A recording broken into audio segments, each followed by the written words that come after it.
নমস্কার। বাংলা জ্ঞান হাব চ্যানেলে আপনাদের সকলকে স্বাগত। মিডল ইস্টে কি সত্যি শক্তির ক্ষমতা পরিবর্তন হতে চলেছে?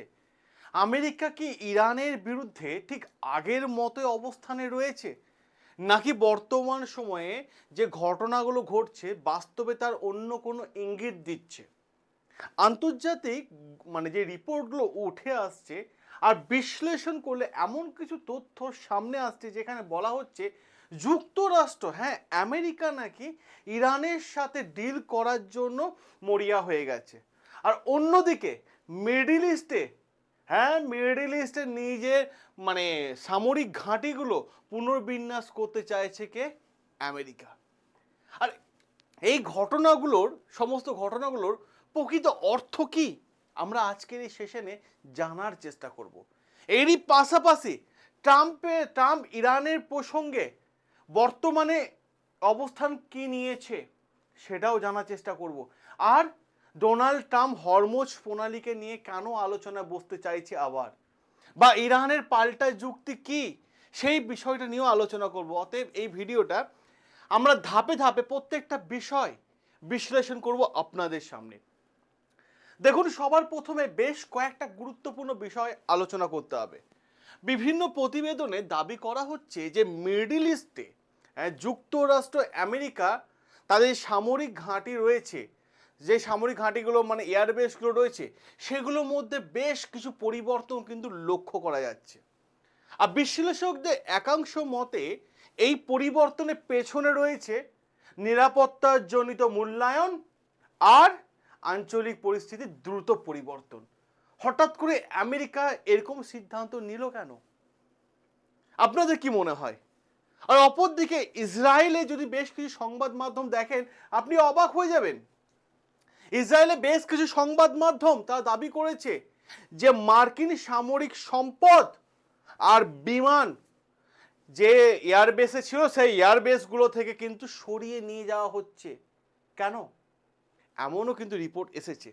আর এই ধরনের তথ্যের সংশ্লিষ্ট দেশগুলো আনুষ্ঠানিক বক্তব্য বা স্বাধীনভাবে যাচাই করা একটা বিবেচনা তথ্য তো রয়েছে। এরই পাশাপাশি যদি আপনারা দেখেন, হরমুজ প্রণালী নিয়ে কিন্তু বর্তমানে আরও একটা সিচুয়েশন তৈরি হয়ে গেছে। কি হয়েছে? বিশ্লেষকদের একাংশের একটা মত চলে এসছে যে হরমুজ প্রণালী দিয়ে, স্টেট অফ হরমুজ দিয়ে প্রত্যেকটা দিন লাখ লাখ ব্যারেল তেল এই রাস্তা দিয়ে এক দেশ থেকে আরেক দেশ যায়, আন্তর্জাতিক বাজারে পৌঁছে দেয়। যদি এই এলাকায় উত্তেজনা দেখা দেয়, তাহলে আন্তর্জাতিক বাজারে তেলের দাম কমবে না, হু হু করে বাড়তে থাকবে। কারণ জ্বালানি সরবরাহে অনিশ্চয়তা তৈরি হতে পারে এবং বিশ্বের অর্থনীতিতেও কিন্তু তার একটা প্রভাব পড়বে। আর তার জন্য ডোনাল্ড ট্রাম্প কি বলছেন? ইউএস, দেখুন খুব বলছি, US near state of Hormuz deal aiming for Wednesday announcement. আর এরই পাশাপাশি যদি আরেকটু জায়গা যদি দেখুন, এই আর্টিকেলটা বা এই প্রতিবেদন কি বলা হচ্ছে, the US, Iran, Oman are closing on interim agreement to report the state of Hormuz, with the US aiming for a Wednesday announcement, according to two regional source and US official. দেখুন আর্টিকেলে সেটা কিন্তু দাবি করা হয়েছে। বর্তমান পরিস্থিতিতে ট্রাম্পের বক্তব্য আর ইরানের অবস্থান এখন কোন পজিশনে আছে, এইটাই হচ্ছে বর্তমান সময় দাঁড়িয়ে সব থেকে আলোচিত এবং চর্চিত বিষয়, যে কোন পজিশনে দাঁড়িয়ে আছে। ডোনাল্ড ট্রাম্প একাধিকবার ইঙ্গিত দিয়েছেন যে ইরানের সাথে তারা বসার জন্য সম্পূর্ণ প্রস্তুত এবং খুব দ্রুত তারা বসতে চলেছে, এবং সম্ভাবনাও রয়েছে যেটা ডোনাল্ড ট্রাম্প মাঝে মধ্যে বিভিন্ন টুইট করে একটা সম্ভাবনা পোস্ট কিন্তু করেই থাকেন। অন্যদিকে ইরানের কর্মকর্তাদের বক্তব্যে বারবার উঠে এসেছে তাদের দেশে বর্তমান অবস্থানের কথা। কি বলা হচ্ছে? বিভিন্ন প্রতিবেদন অনুযায়ী দাবি করা হচ্ছে যে ইরান নাকি আমেরিকাকে বাদ দিয়ে ওমানের সাথে হরমুজ প্রণালী নিয়ে আলোচনার জন্য নেক্সট স্টেপ এগিয়ে যাচ্ছে, এবং তারা স্বীকার করেছে যে তারা নাকি ওমানের সাথে আলোচনায় বসতে প্রস্তুত। আর আমেরিকাকে ফেলে ওমানের সঙ্গে বসতে চলেছে। আর এই জায়গাটা থেকে বড় প্রশ্ন চলে আসে, আলোচনা কি যুক্তরাষ্ট্রের সঙ্গে নাকি ওমানের সঙ্গে? এই বিষয়টা কিন্তু একটা পর্যবেক্ষণে মেন কেন্দ্রবিন্দুতে দাঁড়িয়ে বড় প্রশ্ন আজকে দিনে দাঁড়িয়ে। আর ওমানের সঙ্গে সম্ভাব্য যে ডিল হতে চলেছে, বিভিন্ন প্রতিবেদনের দাবি করা হচ্ছে যে হরমুজ প্রণালীতে নিরাপদে যাতে নৌ চলাচল করতে পারে, বাণিজ্যিক জাহাজ চলাচল করতে পারে, এবং প্রশাসনিকভাবে ইরান এবং ওমান এই বিষয়টা নিয়ে আলোচনা মেন কেন্দ্রবিন্দুতে রাখবে। আর যদি এরকম সমঝোতা বা এরকম ডিল হয়, তারা বাস্তবায়িত হতে চলেছে আঞ্চলিক নিরাপত্তা ব্যবস্থা বড় পরিবর্তন সেটা আসতে চলেছে। মিডল ইস্টের শাসন ব্যবস্থা বা ক্ষমতার বড় পরিবর্তন সেটাও কিন্তু আসতে চলেছে। এটা কিন্তু বড় রিপোর্ট কিন্তু উঠে আসছে এই আলোচনা থেকে। এরই পাশাপাশি আন্তর্জাতিক বাণিজ্যের ওপরও কিন্তু বড় প্রভাব পড়তে পারে। এবার প্রশ্ন হচ্ছে, যখন ডোনাল্ড ট্রাম্প জানতে পারলো যে ইরান ওমানের সঙ্গে বসতে চলেছে, তখন ডোনাল্ড ট্রাম্প বা ওয়াশিংটন কেন এত মরিয়া হয়ে যাচ্ছে ইরানের সঙ্গে বসার জন্য? কারণ মানে বিশ্লেষকদের একাংশের মত হচ্ছে যে হরমুজ প্রণালী যদি উত্তেজনা দীর্ঘস্থায়ী হয়, তাহলে তেলের দাম বেড়ে যেতে পারে, তাহলে যুক্তরাষ্ট্র অভ্যন্তরে ভেতরে জিনিসপত্রের দামও বেড়ে যেতে পারে। আর এমনকি রাজনৈতিক চাপ বা মিডল ইস্ট থেকেও বিভিন্ন দেশের চাপ আমেরিকাকে দিতে হতে পারে। আর এই কারণে কূটনৈতিক সমঝোতার চেষ্টার নানান জল্পনা তৈরি হয়ে গেছে এই মুহূর্তে। আর এই কূটনৈতিক থেকেও কিন্তু একটা বড় প্রশ্ন উঠে আসে, যদি মিডল ইস্টের পরিস্থিতি নতুন মোড় নেয়, মিডল ইস্টের শক্তির নতুন মোড় নেয়, তাহলে সৌদি আরব, ইউএই, কুয়েত, বাহারিনের মতো দেশগুলো অবস্থান কি হবে? তারা কি আগের কৌশলেই বজায় রাখবেন নাকি বাস্তবের সাথে নিজেদের নীতি বদলাবে? এটাও কিন্তু একটা বড় প্রশ্ন আজকে দিনে দাঁড়িয়ে। এবার বড় প্রশ্ন আরেকটাও হয়ে যাচ্ছে, আরেকটাও আর্টিকেল গুরুত্বপূর্ণ দাবি করা হচ্ছে, ইম্পর্টেন্ট দাবি করা হচ্ছে যে যুক্তরাষ্ট্র তাদের সামরিক ক্ষমতা নিয়ে কেন এত আলোচনা এই মুহূর্তে চারিদিকে প্রতিবেদন উঠে আসছে। এই প্রসঙ্গে যে বলতে হয়, বিভিন্ন সময় আন্তর্জাতিক সংবাদ মাধ্যম এমন কিছু প্রতিবেদন প্রকাশ হয়েছে যেখানে দাবি করা হয়েছে যে মিডল ইস্টে যে বর্তমান উত্তেজনা এই মুহূর্তে চলছে, যুক্তরাষ্ট্রের কাছে, আমেরিকার কাছে যে মিসাইল বা প্রতিরক্ষা ব্যবস্থা বা সামরিক সম্পদে অতিরিক্ত চাপ তৈরি হয়ে গেছে, অতিরিক্ত চাপ তৈরি হয়ে গেছে। কারণ এই যে দীর্ঘমেয়াদী একটা যুদ্ধ হচ্ছে আমেরিকার সাথে ইরানের, সেখানে কিন্তু মারাত্মক লেভেলে অর্থনীতিরও কিন্তু একটা বড় প্রেশার আমেরিকার দিকে আসা শুরু হয়ে গেছে। কারণ আমি একটা কথা বারবার সমস্ত ভিডিওতে বলি, এই কথাটাও বলবো, আমেরিকার ইতিহাসের রেকর্ড আছে, আমেরিকা কোনো যুদ্ধ দীর্ঘমেয়াদী টানে না, দীর্ঘমেয়াদী টানে না।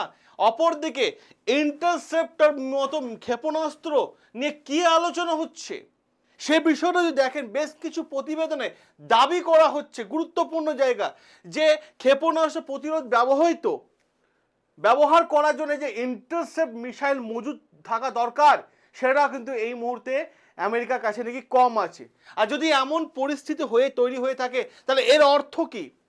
ভবিষ্যতের লড়াইয়ে বা সংঘাতে নতুন করে মানে ইন্টারসেপ্ট মিসাইল আমেরিকাকে মজুদ করতে হবে, প্রতিরক্ষা কৌশল পুনর্বিবেচনা করতে হবে, এবং কি সামরিক বা মিসাইলের ক্ষেত্রে বা ডিফেন্সের ক্ষেত্রে খরচা আমেরিকাকে আরও বাড়াতে হবে। আর বিশেষজ্ঞদের এইখানেই মত চলে আসে যে আধুনিক প্রতিরক্ষা ব্যবস্থার যদি পুনর্গঠন রাতারাতি করা কখনো কোনো দেশের পক্ষে সম্ভব নয়, তার জন্য দীর্ঘ সময় এবং বিপুল অর্থের প্রয়োজন হয়। অপরদিকে যদি আরো একটা ঘটনা আপনারা দেখেন এই মুহূর্তে ভীষণ আলোচনার বিষয়, অপরদিকে রাশিয়া ইউক্রেন যুদ্ধের সাথে ইরান আমেরিকা যুদ্ধের সম্পর্ক কি? আন্তর্জাতিক বিশ্লেষকদের মতে আরো একটা মত কিন্তু প্রকাশ হয়েছে যে যুক্তরাষ্ট্র একদিকে ইউক্রেন যুদ্ধ আর অপরদিকে মিডল ইস্টের নিরাপত্তার পরিস্থিতি দুই দিক একই সঙ্গে সামলাচ্ছে। ফলে কি হচ্ছে, মিসাইল বন্টন আর কৌশলের সিদ্ধান্ত নেওয়া আমেরিকার কাছে একটা বড় জটিল হয়ে যাচ্ছে। ফলে এই দাবিগুলো নিয়েও বিভিন্ন দেশের বিভিন্ন মত রয়েছে। অপরদিকে ইয়েমেন দেশের হুতি গোষ্ঠী বা ইরানের পক্সি গোষ্ঠী যে হুতি আছে, হুতি গোষ্ঠী বিষয়টাও আরও বেশ কিছু আলোচনা এসেছে বর্তমান সময়ে।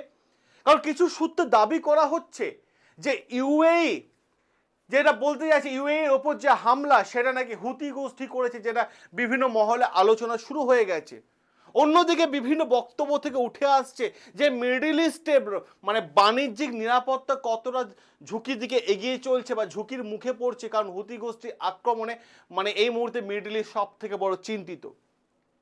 অপরদিকে যে আরো একটা বিষয় যদি আলোচনা করা যায় আপনাদের সাথে, গুরুত্বপূর্ণ জায়গা দেখুন কি বলা হচ্ছে, Tehran would control Hormuz strait of Hormuz inbound tariff and deal according to report কি বলা হচ্ছে, Iran said a deal with Oman to reopen the strait of Hormuz is close to being finalized, with report suggesting Tehran would have control over ship entering the Gulf through the state strategic waterway. দেখুন এখানেও সেই রিপোর্টে সেটা দাবি করা হচ্ছে, যদি আঞ্চলিক জায়গাগুলো উত্তেজনা বাড়ে তাহলে কি রয়েছে, তেলের দামও বেড়ে যাবে, সমুদ্রে ব্যবহার করা বাণিজ্য জাহাজ তাদের যে ইন্স্যুরেন্স খরচা সেটারও বেড়ে যাবে এবং নিরাপত্তা ব্যয়ও বৃদ্ধি পেতে পারে। তাই এখন সবাই চাইছে একসাথে যাতে স্টেট অফ হরমোজ সুন্দরভাবে যেন ডিলটা হয়ে যায়। তাহলে প্রশ্ন একটা, এখানে মিডল ইস্টে কি নতুন কোনো সমীকরণ তৈরি হচ্ছে? এই প্রশ্নটা কিন্তু সমস্ত মহলে কিন্তু এক এক করে ওঠা শুরু হয়ে গেছে। একদিকে রয়েছে যুক্তরাষ্ট্র ও তার মিত্ররা, আর অন্যদিকে রয়েছে ইরান আর তার আঞ্চলিক প্রভাব। আর এই দুই প্রতিযোগিতার ফলাফল শুধু মিডল ইস্ট নয়, বরং বিশ্বের অর্থনীতি, জ্বালানির বাজার আর আন্তর্জাতিক রাজনীতিতে কিন্তু বড় প্রভাব ফেলতে চলেছে। আর মিডল ইস্টের পরিস্থিতি যত দিন যাচ্ছে প্রত্যেকটা দিন কিন্তু পরিস্থিতি ঠিক ততটাই পরিবর্তন হচ্ছে। তাই কোনো একটা রিপোর্ট বা একটা প্রতিবেদনের উপর ভিত্তি করে চূড়ান্ত সিদ্ধান্তে কিন্তু আসা যায় না। আর এখানেই প্রশ্ন আসে গুরুত্বপূর্ণ জায়গা, যে নির্ভরযোগ্য আন্তর্জাতিক সূত্র বা সরকারি বিবৃতি বা পরবর্তী ঘটনা প্রবাহ সব কিছু মিলিয়ে কিন্তু নতুন আর একটা পরিস্থিতি তৈরি হতে চলেছে মিডল ইস্টের মধ্যে। আর আপনার কি মনে হয় এই জায়গায় যে মিডল ইস্টে কি সত্যি শক্তির ভারসাম্য তৈরি হচ্ছে, নাকি কেবল সাময়িক কূটনৈতিক আর ডিফেন্সের চাপের ফল এটা? আপনার রায়, আপনার মতামত অতি অবশ্যই কমেন্ট বক্সে তুলে ধরুন। দেখা হবে আপনাদের সাথে নতুন আরও একটা গুরুত্বপূর্ণ আপডেট নিয়ে।